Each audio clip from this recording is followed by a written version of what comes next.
Bonjour Mathieu. Bonjour Louisa. Je vous attendais. Vous avez prévu une projection un peu spéciale. Vous me suivez? Allons-y.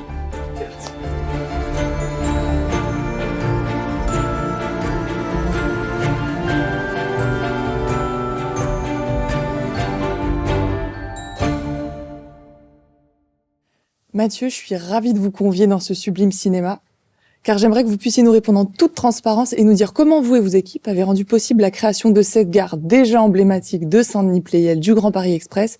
Mais puisqu'on est dans un lieu qui s'y prête, je vous propose qu'on en regarde quelques images. Ok, merci pour l'invitation.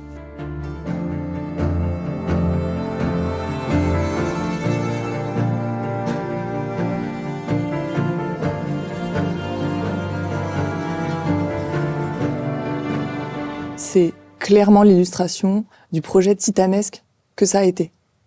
Oui, c'est 7 ans, 7 ans de chantier, 7 ans de passion pour arriver à sortir ce bâtiment et l'ouvrir au public. C'est-à-dire que quand il y a eu les premiers coups de pioche qui ont été faits en 2017, on s'est pas dit tout de suite on va ouvrir pour les Jeux Olympiques sur un planning aussi contraint. On traverse le plus grand faisceau ferré d'Europe.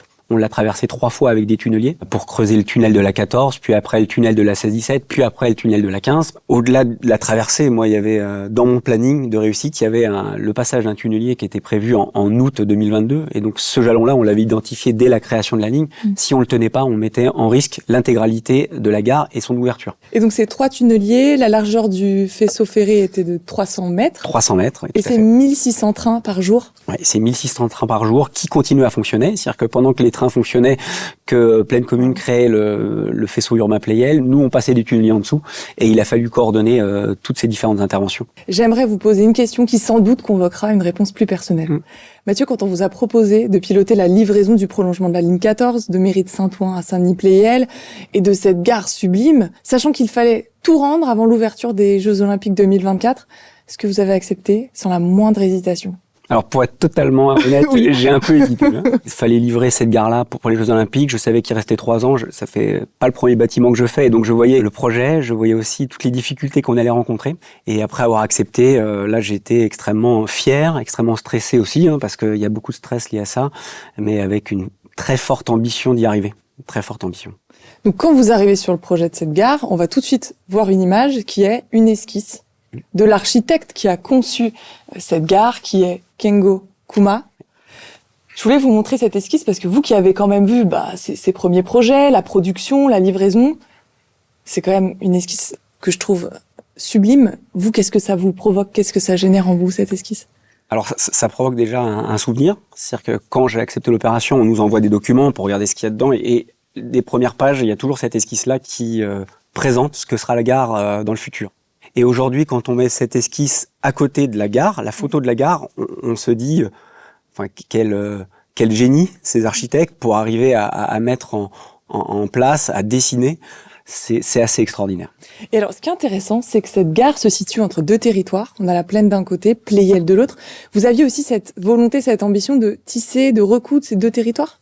Moi, j'avais l'ambition de sortir une gare pour un délai. C'était vraiment les Jeux Olympiques. Et puis, quand on commence à travailler sur cette opération, on se rend compte à quel point, au-delà de l'ouverture d'un système de transport, on développe un territoire avec donc 2 secteurs, le secteur de Pleyel et le secteur de la Plaine, qui pourront maintenant transiter de l'un à l'autre directement en utilisant une passerelle qui va se relier à la gare où on pourra aller sur un système de transport qui pourra innerver l'intégralité de l'Île-de-France.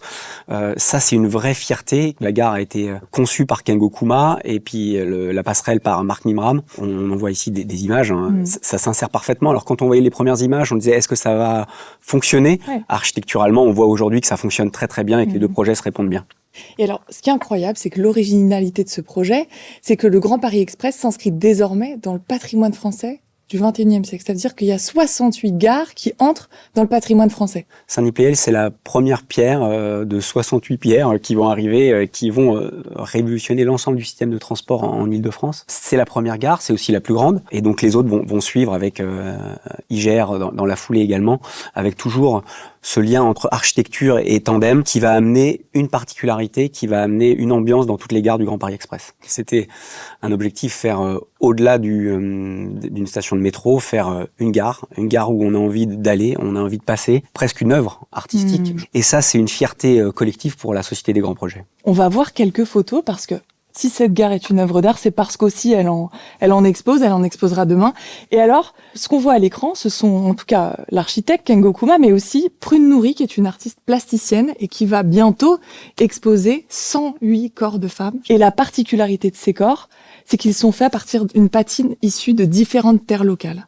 Donc il y a encore cette envie de tisser, de recoudre le territoire. Toujours, c'est un projet monumental, extraordinaire. Alors, on a vu les perspectives de l'Atrium qui ressemblent parfaitement à ce qui a été mis en place. Maintenant, on voit les perspectives avec l'œuvre de Prune Nourri et on se dit vivement qu'elle soit mise en œuvre parce que là, on sera vraiment dans un petit effet musée. Alors Mathieu, avant cette interview, je suis allée visiter cette gare. Ce que j'en retiens, c'est le soleil traversant, les matériaux chaleureux, et j'ai eu tout sauf l'impression d'être dans une gare. Est-ce que proposer une expérience unique aux voyageurs, ça faisait partie de vos objectifs? Là, je pense que très clairement, cette gare est particulière, elle est déjà monumentale, elle est très chaleureuse avec le bois, et donc c'est les deux qui se font ensemble. Je pense que c'est plutôt ça. C'est un travail ou un projet de vie? À ce niveau-là, on parle de quoi? Un peu des deux. C'est que ça reste un travail, mais c'est un projet de vie sur un temps court. C'est une aventure humaine extraordinaire, à la fois à la Société des Grands Projets avec une équipe dédiée qui s'est presque petit à petit transformée en famille, et puis aussi avec l'ensemble des partenaires qui ont travaillé avec nous. Parce que vous avez travaillé avec différentes expertises, différents acteurs, c'est forcément un travail collectif. On a beaucoup de monde.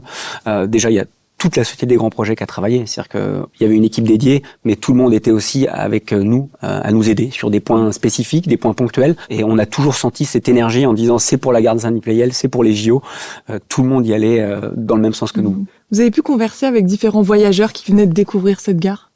Non, parce que moi j'aime bien les regarder. C'est-à-dire qu'aller les voir pour dire qu'est-ce que vous en pensez, je crois que les yeux ils parlent d'eux-mêmes. Nous, on a fait une sélection de tweets pour avoir leur retour. D'accord. Donc on va les voir sur l'écran et on va pouvoir les lire ensemble. Alors parmi ces tweets, on peut lire: la nouvelle gare Saint-Denis-Pleyel, c'est banger niveau architecture. La station de Saint-Denis-Pleyel est monumentale et sent le neuf. Il y a encore des finitions à terminer, mais c'est incroyable. Chapeau. Passage par la station flambant neuve de Saint-Denis-Pleyel cet après-midi.